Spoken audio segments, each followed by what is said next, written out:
झरकण दी सुमकोड़ा अलेमा मिनता ले है मंदसौर कर झरकण दी सुमकोड़ा अलेमा मिनता ले है मंदसौर कर तिजू पे सर अलग जवायो पे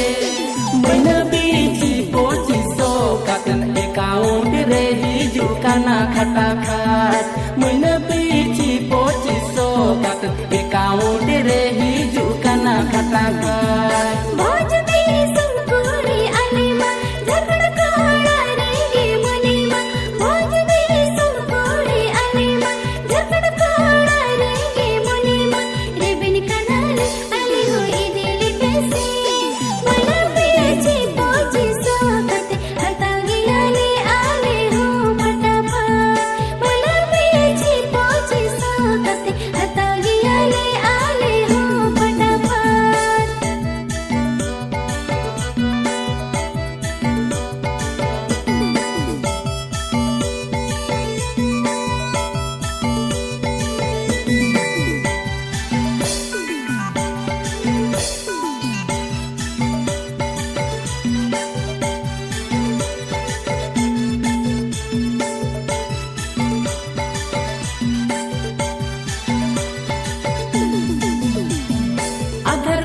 दो अपडेट गोद पे अकाउंट रे DBT on Pay Aadhaar card दो अपडेट गोद पे अकाउंट रे डीबीटी ऑन पे मैया सामान योजना फॉर्म फिलअप पे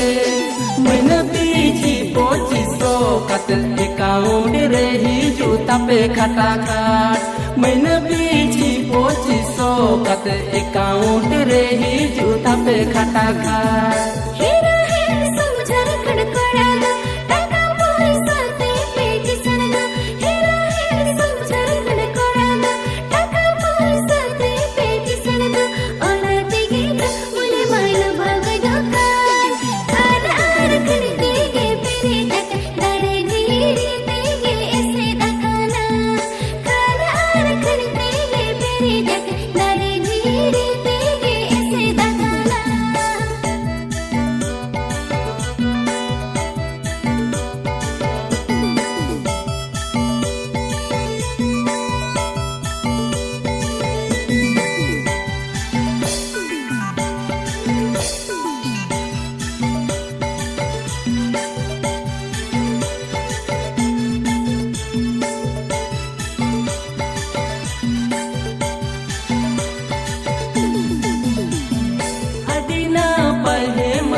सोरेन हो अडीना पहे मत सोरेन दो अरहो कोल पोना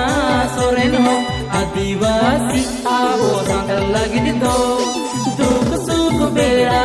करे दो जीवी हो किन आलाई आवो लगिन दो दुख सुख बेड़ा करे दो जीवी हो किन आलाई आवो लगिन दो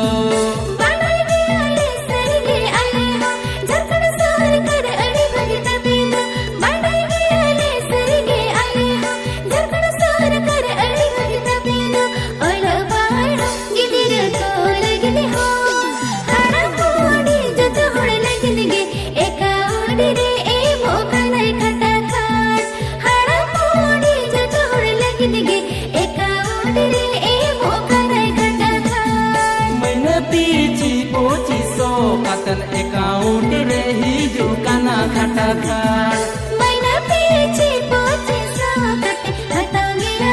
आले हो फटाफट दुख सुख बेड़ा करे दो जीवी हो किन आलय आवो लगिन दो।